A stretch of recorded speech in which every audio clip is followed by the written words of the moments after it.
Regan Slaymaker for NotJustBoxing, and I have the pleasure to be joined by heavyweight contender Dave Allen. No, you're good.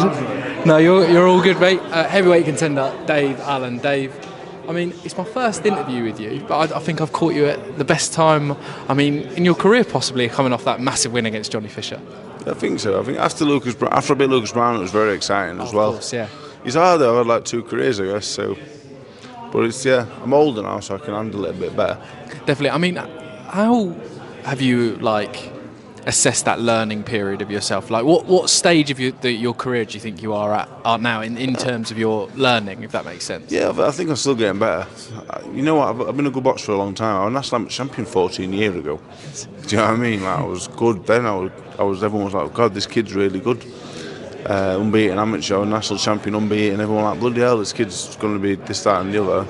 And then wasted 10 years really. But I picked a lot of experience up in that time. Fell out of love with the game, and I was sparring Joshua, Fury, Usyk, Klitschko, been with everyone in that time period, learned a lot, and luckily come out the other side, had a few kids, and thought, right, well, let's just have another go, which is only probably 15 months ago. So I could always box. I was always a good fighter, but I was just fucking. Yeah. I mean that's been very humble, Dave. Like you hear stories. I remember Chris Billum Smith being on a podcast. I think he was on England Assessment with you, and he said that you were one of the most talented people, and then you'd go back to them and just eat KFC, because that's the only thing you could eat. Like, you weren't allowed to spar me, to be honest. I was too good for him, and that's the truth. I had to spar Joyce and Joshua because all the kids at my size, I chinned a few of them. I didn't chin Billum Smith though. I'd tell you if I did. But Chris was one of the first ones sent out, and we was on the tram, and he was saying, "Oh, Dave, it's not fair. Like, you don't train, you eat shit, you don't do anything." And I ended up getting picked to go on the GB development squad, and pissed it all up the wall really. I ended up having a decent career somehow, but it should have probably been better.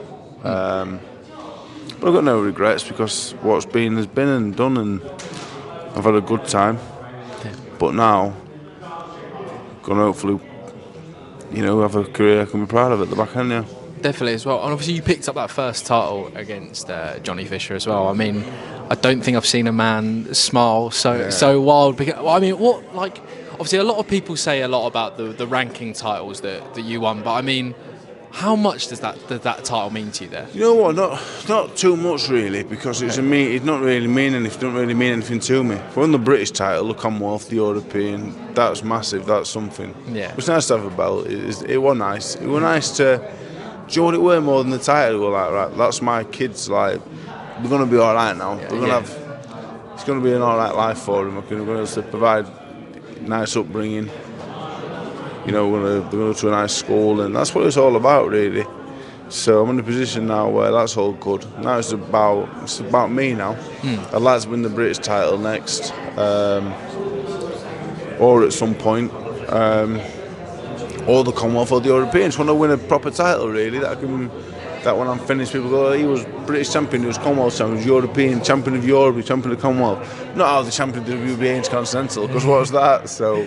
They're nice to win, but it's just decorative, really. Not really, don't really mean anything to me. I mean, Eddie's been saying in a few interviews that whilst the Parker fight, the Wilder fight, they've been flirted with, that he wants that fight for you as well. I mean, is that the likely possibility next? Yeah, I would like to box TKV for the British title, which I think is most likely. If the British Boxing Board sanction it next week, I think that will be next in Sheffield. Okay. So I think the TKV fight is all but done. But we need the British title on the line, otherwise it's not really much point in doing it. So yeah, that's more or less agreed. If I beat him, it'll be Wilder probably, or it will be a Wilder or a Parker next. So then but TKV is good. Yeah. I'm with the thinking he is good. I've watched a lot of him because we're similar styles and stuff. I think he's good. But yeah, we're close. We're close to boxing for the what I dreamt about from being a kid. So I'm happy. Yeah, I'm content really.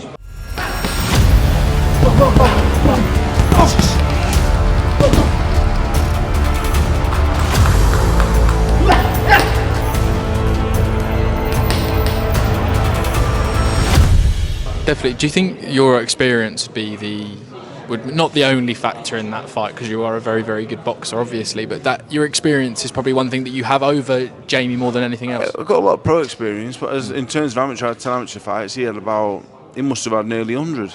He boxed internationally, he boxed all the top guys, all the top English amateurs. So yeah, in terms of experience, over 12, I guess I've got the experience, but I haven't really gone past 6 too much.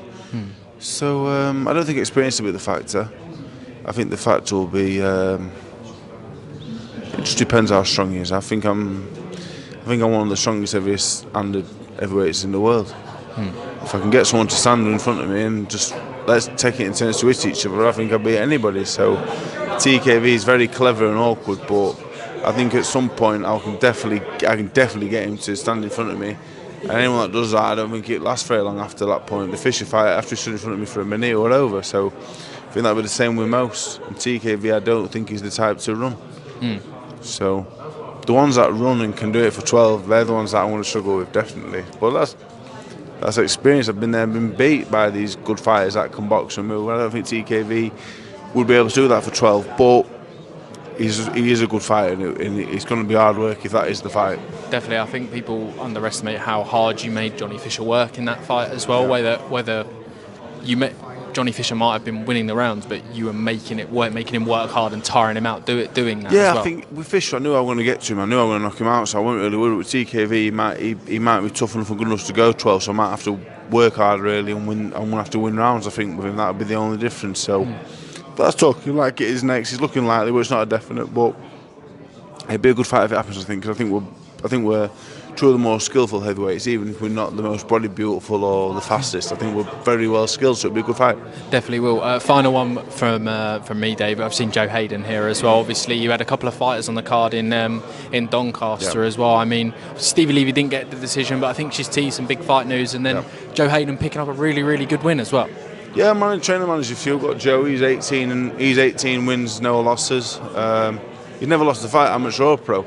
No, he lost one. Then he met me, and we're 22-0 since. So all down to Dave Allen. Fucking hell, he's grafted. He had grafted. Like we made him have it. Just worked hard. He's a product of hard work, because he was useless when he came. To be honest, not being horrible, but he weren't very good. But he just never went away, he never left, he just kept training and training, and then he went to sparring, he was struggling with poor kids, then he's beating them up, then he's sparring the really good ones and holding his own, and then he's beating them up, and then you think, bloody hell, what have I got here?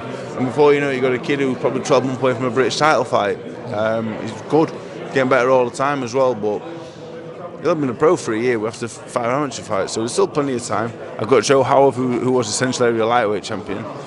He's good as well. Spoke to him the other day. We was trying to get him a fight now, a big fight at lightweight. He'll box anybody. He'll literally box anybody in the world. I'm not saying he could beat all of them, but he'd give anyone a fight. He's really good. Stevie's boxing for a WBC ranking title in September. I don't know if I can say that actually, but I have now. I think there was a post come out the other day. I think Stevie said, I don't think she said the title, Dave, but she did say big fight news. She's boxing for a title in September in a hard fight, away corner job. Okay. Calvin Moyo's 2-0. Sam Lightfoot's about to turn pro, so I think that's it. I hope it is, because if I forgot anyone, I feel terrible. I think Sam Lightfoot was supposed to turn pro the other week, wasn't she? She had a brain scan issue. Get that sorted. She'll box soon. Calvin just waiting for something closer to home. And we're the few good amateur boxers back in Doncaster as well. So yeah, I enjoy me. I love boxing. I'm a bit of a boxing geek, so I enjoy it all, yeah. I do. Aren't we all, Dave, as well? Final one. We ask everyone who comes on the channel this. When all's said and done, what does boxing mean to you? Boxing's my life. Without boxing, what would I be doing? And the answer is I don't really know, actually. It could be anything, really. It could literally be anything. It could be in prison. I could be a superstar model. You just don't know, or anything in between. Could be a fireman. I could pass my driving test. Could be anything, couldn't it? You don't know. Dave Allen, the fireman. That comes off the tongue well. Dave, you're a star. Thank you very much. Thank you very much. Cheers, Dave. Thank you very much. Cheers, mate.